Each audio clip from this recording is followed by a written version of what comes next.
C'est un univers pesant, vivant et terriblement crédible. C'est un monde cohérent, construit avec un sens presque maniaque. À la base, c'est une série de romans de Dimitri Gloukovski qui a écrit Métro 2033, 2034 et 2035. Le constat du début, c'est qu'après une guerre nucléaire, l'humanité se terre dans les tunnels de Moscou, tentant tant bien que mal de survivre. C'est un monde souterrain, divisé et hostile, mais désespérément humain. Le studio 4A Games, fondé par d'anciens de Stalker, a transformé cet univers en un jeu vivant. Chaque station du métro a ses propres règles, ses propres luttes internes. Et vous l'avez sûrement compris, je vais parler de Métro et de sa saga.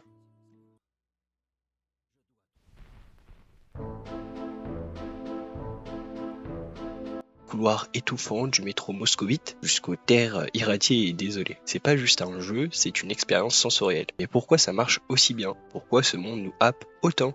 Et c'est exactement ce qu'on va explorer aujourd'hui. Si vous venez de Call of Duty ou de Overwatch ou de n'importe quel jeu avec une arme à feu, attention, ici on ne court pas tête baissée. Les ressources sont limitées, chaque balle utilisée, chaque filtre employé, chaque seringue appliquée compte. Le choix du studio d'avoir fait ça pour les balles et pour les ressources, il est assez intéressant. Ça nous permet vraiment de déjà rajouter une difficulté qui se ressent vraiment et rajouter une immersion en plus. C'est l'apocalypse, on n'est pas dans The Walking Dead, il n'y a pas des balles illimitées, pas des ressources illimitées, on doit survivre réellement. On est dans une Russie qui est assez exposée, plutôt détruite d'ailleurs. Dans cet univers, c'est assez du bricolage et du on avance, sans s'arrêter et sans regarder derrière nous.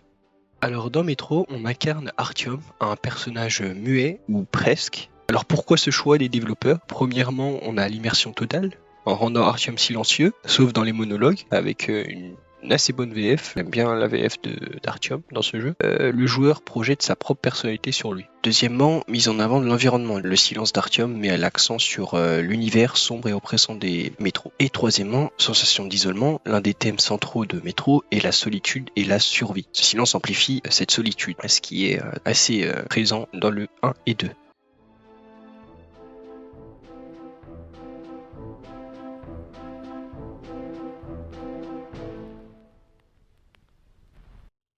Donc, dans le premier opus, j'ai joué en mode normal, mais dès le deuxième opus, j'ai mis la difficulté en Ranger. Et croyez-moi, ça ne change pas juste la difficulté des mobs, c'est vous qui changez. Vous devenez plus attentif, vous surveillez votre équipement, vos ressources, chaque balle trouvée, vous prenez moins de risques, vous attendez le bon moment pour agir. Finalement, vous n'êtes plus en train de jouer avec Artyom, vous êtes Artyom. Vous survivez, et tout ça, c'est encore plus fort dans Metro Exodus. Et c'est ça que j'aime dans les métros. C'est vraiment cette façon de nous faire ressentir la survie. On fait attention à chaque balle, on fait attention à chaque ressource, on cherche, on fouille, on prend pas de risques et c'est ça qui est surprenant dans ces jeux. Et c'est pour ça que je vous conseille vraiment de mettre en mode Ranger parce que les jeux métro ont été faits pour jouer sans ATH.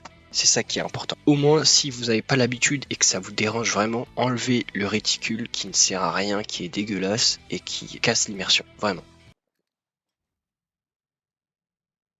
Donc ce que j'ai ressenti, Métro c'est un jeu qui demande constamment de la réflexion et de la stratégie. Et cette sensation est encore plus remarquée dans le dernier opus. La pression est subtile quand vous avancez dans un tunnel sombre, quand vous entendez des cris au loin, quand vous ne savez rien de ce qui vous entoure et que vos ressources sont limitées, quand chaque balle compte, chaque geste doit être optimisé pour survivre. Je peux vous garantir que l'ambiance vous prend à la gorge. Et c'est là que Métro brille, dans ces petits détails. Vous êtes seul, faible, perdu, face à des dangers bien plus grands que vous. Et Artyom, lui, reste silencieux face à tout ça. J'ai joué à Métro Exodus en Ranger difficile et l'expérience est totalement différente de ceux qui jouent avec tous les indicateurs. En Ranger difficile, pas de ATH, plus d'indicateurs, ni munitions, ni boussole. 1 ou 2 tirs peuvent suffire à vous tuer, selon où l'ennemi vous touche. Et c'est la même chose évidemment pour les ennemis. Métro en Ranger difficile, pour moi, c'est la vraie expérience. Si vous cherchez l'immersion totale, foncez. La difficulté, je l'ai ressentie une seule fois. C'était quand on devait prendre l'exode dans le premier biome, on devait passer par une station de bandits. J'avais pas assez de munitions, bandits étaient partout. Je crois que j'ai fait plus de 5 heures. Je suis resté tellement longtemps que j'ai appris par cœur les positions des ennemis. Après ça, j'ai apprécié totalement mon gameplay sur Metro Exodus. C'était dur, mais je suis plutôt fier. Dans Metro Exodus, vous n'êtes pas juste un spectateur de l'histoire, vous êtes acteur. Et vos choix ont des conséquences. C'est pas seulement vos choix en appuyant sur oui ou non, mais sur vos actes aussi, directement in-game. Tout au long de votre voyage, vous croiserez des survivants, des factions, des ennemis, et très souvent le jeu vous laisse décider comment agir. Tuer un soldat qui vous supplie, épargner un ennemi inconscient, aider un civil en détresse ou l'ignorer, ces décisions, souvent silencieuses, s'accumulent et elles influencent directement le moral de votre équipe. La confiance que vos compagnons vous accordent et même qui survivra à la fin du voyage. Mais à travers vos choix, il devient ce que vous décidez de faire de lui. Un survivant impitoyable prêt à tout pour protéger les siens, ou un homme qui, malgré la ruine du monde, croit encore en l'humanité. Et croyez-moi, dans Exodus, certaines scènes frappent fort. Un mauvais choix, une mauvaise impulsion, et c'est un de vos compagnons qui peut disparaître. Pas de deuxième chance, pas de retour en checkpoint, sans conséquence. Chaque balle tirée, chaque vie épargnée définira qui vous êtes vraiment. Dans un monde où l'humanité n'est plus qu'un souvenir. Quand une recette marche, aussi bien changer fait peur. Metro Exodus, qui a essayé de nouvelles choses, a osé quitter les tunnels qu'on avait l'habitude de voir depuis Metro 2033 et Metro Last Light, pour un monde plus vaste.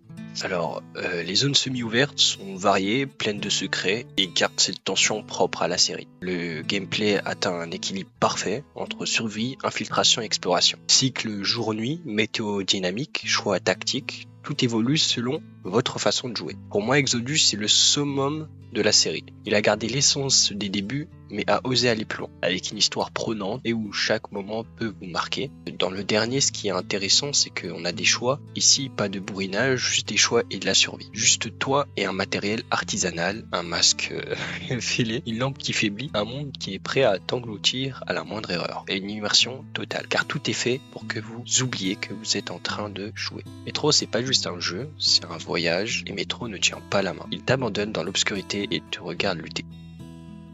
Évidemment, je ne pouvais pas finir cette vidéo sans parler de l'aspect visuel. Graphiquement, Metro, surtout Exodus, sont juste incroyables. Le travail sur la lumière, sur les textures, sur les décors, c'est du très haut niveau.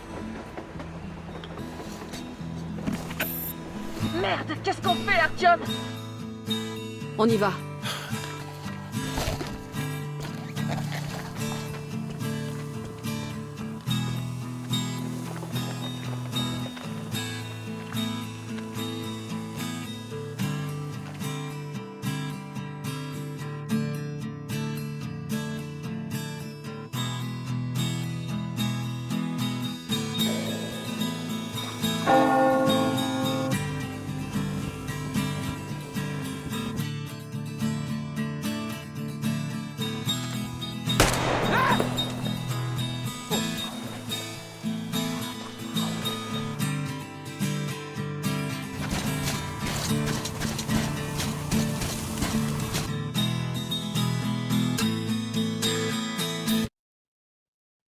Donc voilà Metro et sa saga avec les 3 jeux. J'espère que cette vidéo vous aura plu, j'espère que ça vous a donné envie de jouer à ce jeu magnifique que j'ai agréablement apprécié. J'espère que j'ai pu retranscrire tout ce que je voulais dire. Il y a tellement de choses à dire sur ce jeu, je pense que non, mais bon. Le jeu est souvent en promo sur Steam avec les 3 jeux et son DLC de Metro Exodus, il y a un DLC évidemment. Je vous invite vraiment à faire ces jeux, ou au moins Metro Exodus si vous n'avez pas envie de faire les 2 premiers, mais je trouve que c'est du gâchis de ne pas le faire. Et voilà, j'espère que la vidéo vous aura plu. Merci d'avoir vu cette vidéo, de m'avoir écouté. Si ça vous a plu, pensez à liker ou à vous abonner et à partager pour soutenir le projet. C'était ma toute première vidéo. À bientôt.